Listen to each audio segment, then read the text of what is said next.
नमस्कार। Times of Swaraj में आप सबों का स्वागत है और मैं हूं संतोष सिंह। और आज हम टाइम्स ऑफ स्वराज में चर्चा कर रहे हैं कि बिहार के युवक में क्या हो गया है। मैं खुद हैरान हूं।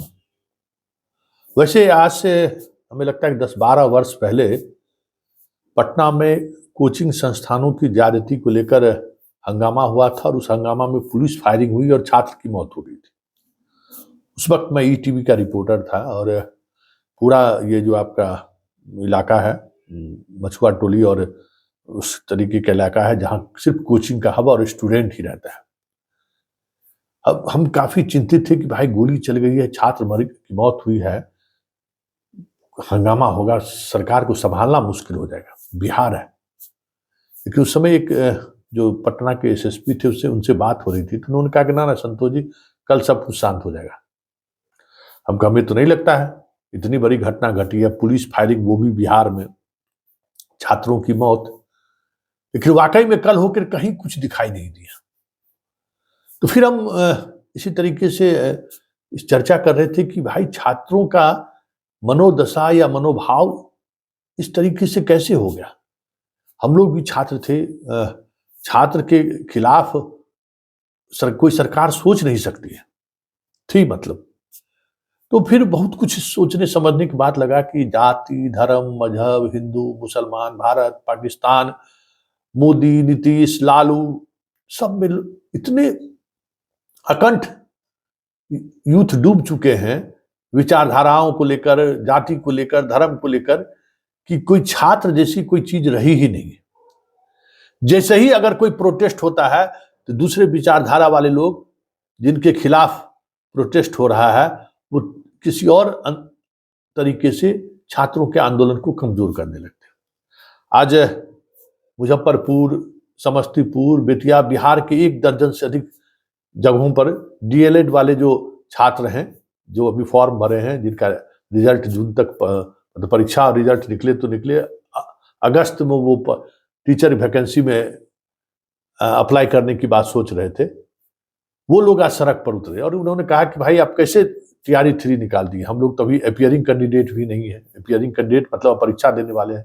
सड़क पर उतरकर हंगामा किया।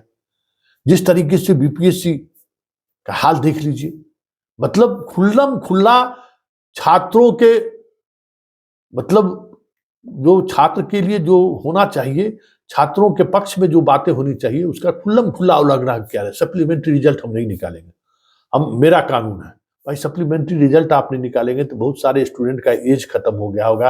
3 बार बताइए, शिक्षक बनने के लिए 3 चांस मिलेगा, ये कहां से बात आ गई भाई? शिक्षक बनने के लिए आपको 3 चांस चाहिए, ऐसा भी होता है क्या? बहुत सारी चीजें ऐसी हुई तो लगता है नहीं छात्र है भी या नहीं है। यहाँ छात्र के हित के खिलाफ फैसले पर फैसले हो रहे हैं, छात्र को हाई कोर्ट और सुप्रीम कोर्ट अपने अधिकार के लिए जाना पड़ रहा है, फिर भी छात्र खामोश है। सरस्वती पूजा में दंगई कर देगा, कहीं भी उतर जाएगा, हाथ में बम गोले बारूद लेकर घूमने शुरू कर देगा।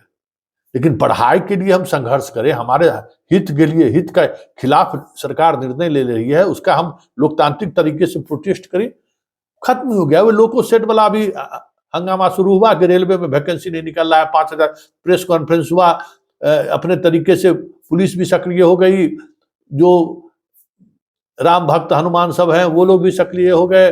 सरकार के लिए जो आजकल एकदम जहर पी कर रखा हुआ है, जैसे लगता है कि सरकार उन्हीं की सरकार है, ऐसे लोग सक्रिय हो गए। लोको आंदोलन खत्म, रेलवे में वैकेंसी को लेकर बात खत्म। तो ये सारी चीजें अगर आप गौर करें तो आप एक बात जो निकल कर सामने आ रही है कि हमारा यूथ बहुत तरीके की चीजों में डिवाइड हो गया है, मतलब बट गया है, यूथ रहा ही नहीं।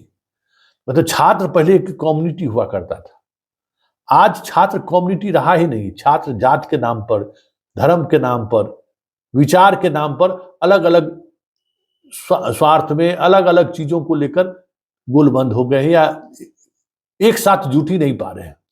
इसका लाभ शासन भी उठा रहा है, प्रशासन भी उठा रहा है, सरकार भी उठा रही है, और हर ऐसे फैसले जो छात्र हित के खिलाफ है वो फैसले भी ले रही है।